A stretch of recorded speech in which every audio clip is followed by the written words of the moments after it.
پہنچائی ہے، اب میں کیا کروں؟ سلطان جہاں پر وہ رہ رہے تھے ان کے کمرے میں چلا گیا۔ جب وہ کمرے میں پہنچا تو سارے کمرے کی تلاشی لی۔ تلاشی لیتے ہوئے ایک طرف سے اس کو یہ جو مسجدوں کے یہ قالین ہوتے ہیں، ایک صف قالین پڑا ہوا نظر آیا۔ اس کو جب اس نے اٹھایا تو اس کو اس قالین کے نیچے ایک سرنگ جو تھی وہ بنائی جا رہی تھی، ایک ٹنل چھوٹی سی اس قالین کے نیچے بنائی گئی تھی، کئی مہینوں سے وہ لگے ہوئے تھے۔ اب وہ لوگ کرتے کیا تھے کہ حجرہ شریف کے ساتھ جہاں پہ حضور کی قبر انور تھی اس کے ساتھ وہ سرائے تھی،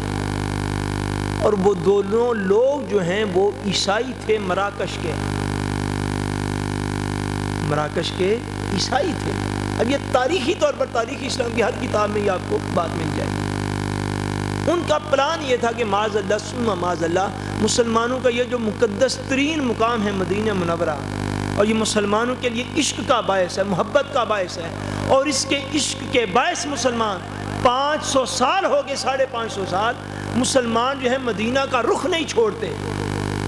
تو کسی طریقے سے اس طرح کرو معاذ اللہ محمد مصطفیٰ صلی اللہ علیہ وسلم کے جسم کو نقصان پہنچا، تاکہ ہم انہیں کہہ سکیں کہ یہاں پر تو چیز ہی کوئی نہیں، تم کہاں پہ آتے ہو درود و سلام کے ہدیے لے کر۔ اب وہ جو ظاہراً داڑھیوں والے بھی تھے، جو جبوں والے بھی تھے، جو دستاروں والے بھی تھے، جو صدقہ و خیرات کرنے والے بھی تھے، اندر سے وہ عیسائی تھے، مسلمانوں کے لباس میں مدینہ منورہ وہ آئے ہوئے تھے۔ اب جب وہ دیکھا سارا منظر تو وہ اپنی ایک ٹنل نکال کر، سرنگ نکال کر، بالکل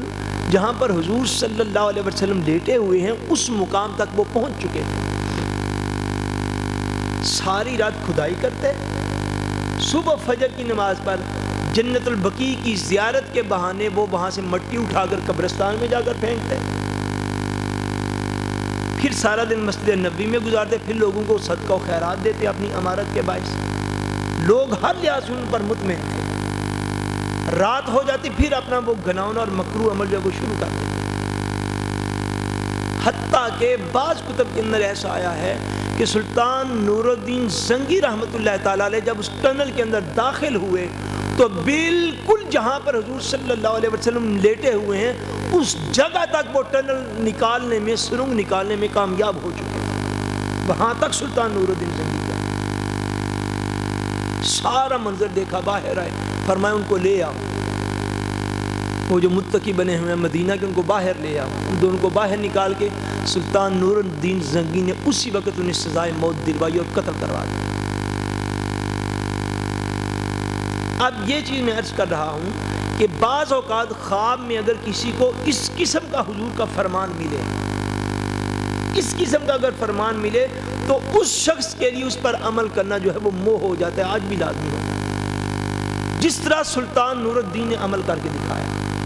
مصر سے گئے اور مدینہ منورہ جا کر جو ہے وہ انہوں نے حضور صلی اللہ علیہ وسلم کے اس خواب اور اس بشارت پر عمل کیا، اور اللہ کریم سلطان نور الدین زنگی کی قبر پر کروڑوں رحمتیں نازل فرمائے، کروڑوں رحمتیں نازل فرمائے۔